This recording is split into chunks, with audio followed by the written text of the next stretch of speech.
One of the quotes on your IMDb page is evolve, study your strategies versus results, and adjust course. Pay attention to what works for your peers and those who have come before. Ask for advice from experienced filmmakers. Definitely do not keep pursuing a course of action that is producing no results or poor results. And I've seen so many people ruin their careers because they were inflexible and unable to adapt. So first off, is that one of your sort of mottos? Did you read that somewhere? No, that's me. That's you. That's an honest, I mean, that's you say that and I picture those people in my head. I'm not going to tell you who they are. Right. Thank you. Okay.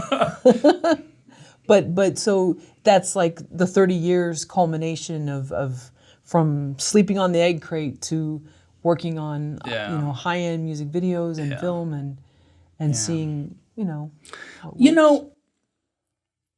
the ability to grow and adapt and revise your model inside your head, the more you're malleable, the more you're liable for success. The more that you're rigid, the more that you're right, the more that you have a liability for failure. Because the world, none of us know how the world works. We have clues, we have ideas, we have experiences based on our past and things that people tell us. But as humans, our perceptions are not, we don't perceive reality. Our sensory organs give us, photons and audio vibrations that go into the circuitry of our brains, and our biology manipulates it. And just the subtleties in the human psyche and cross wires or whatever it is, none of us looks at anything 100% objectively, though we may think we do. We color it, we filter it, we make assumptions based on prior experience. And the best you can do is to try and learn when and where that's happening and try and counteract it, But it's not 100% possible, I mean, I know that's why you've probably heard me say a few times that it's like, well, that's my perception and my experience. I'm not going to tell you that's the way it is because I don't believe that's the way it is. It's how I experienced it in that moment, and that's all I can articulate to you. You should also ask this person and that person and trust your own senses. And I think that in doing that, you get a better picture because it's like, oh, they saw it a little differently and I saw it a little differently. And so you kind of synthesize, it's a fuzzy thing. It's like, what is it possibly? But the people I see fail are the ones who, well, not all of them, but some of the people I see fail are the ones who have this rigid idea that it works like this. You do this, you do this, you do this, and that happens. And when one of those things fails to produce, it's like,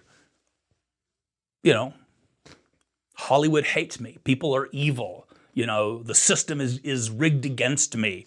I'm unlucky. I'm a victim, whatever, And that's just not empowering.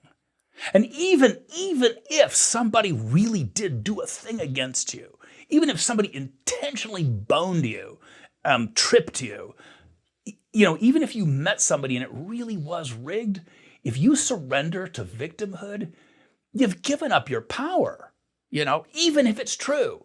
Don't accept the role. Accept that you have the power.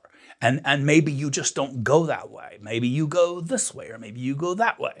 Again, that's the malleability. It's like, okay, I thought that was going to work. It didn't work. I bashed my head. I tripped. Somebody either did or did not deliberately thwart me. That's all beside the point. What am I going to do now? But I've just seen people who have that rigidity of thinking, or that assumption that somebody else is persecuting them. Again, whether it's true or not really doesn't matter. Are you going to be empowered in that moment to divert, or are you going to be stopped? That's a choice you have to make. And I'm not going to judge anybody based on their choice. It makes me sad if that keeps them from what they want, but it's their choice to make, and I respect that. So if someone is or isn't being kept from gatekeepers, whomever, from succeeding in their mind, how do they say, okay, maybe that's true, maybe it's not, but I'm not going to accept that that's going to keep me down. I'm not going to, i.e., accept the victimhood. What are they doing to get, I realize each situation will be specific, but sort of what kind of mindset, aside from that, what kind of action are they taking to make sure they don't stay in that victimhood? Well, one of the things that you can do, first of all, is not consider yourself an island. And by that, I go back to my example where I said, you're standing there and I tell you something, but what did that person see and what did you see? So don't keep it all here. Ask this person, you know? You've got a team, we're all a team, we all have each other's backs. If you don't have friends like that, you've got the wrong friends. This is a business, this is an industry. As an artist, you need your posse. You need the people who believe in you. You need the people who hold you accountable to do the things you say you will do and follow through and will gently call you when you don't. And you need the people that when you are in that moment and you are stuck and you feel that something has stopped you or someone has stopped you or you made a mistake, you can say, I don't know what to do. What do you think? Give me some advice, you know? And you can do it with peers, but this is also where mentors are really important. Reach out to the people who are successful doing what you need to do, because you know why? They've done it. They know how to make it happen. Again, they can't give you the roadmap because you will not take the same path. You will not meet the same people. But bits and pieces of what they say will apply. And they have had peers who've had different experiences. They're going to be able to give you advice and answers. And again, this is why I say people should have more than one mentor, because everyone's going to give you different advice. And it doesn't mean that one person's advice is better than another's. It's all based on their life experience. But if you have a variety, you have a variety of possibilities. You have chocolate, vanilla, and strawberry, you know. They're all good, you know, but which one is right in that moment for you? So that's what I would tell them to do is reach outside yourself, you know, seek advice, consult your mentors, consult your friends, you know, Google it. Put a post on a filmmaking board with complete strangers. Here's my challenge. What do you suggest? You know, throw it out to the universe and see what the universe throws back. Maybe you have a better idea than anything I said. Please share that with me when you think of it. But, you know, to me, there's always possibilities. There's always in life, there's always that thing we've overlooked.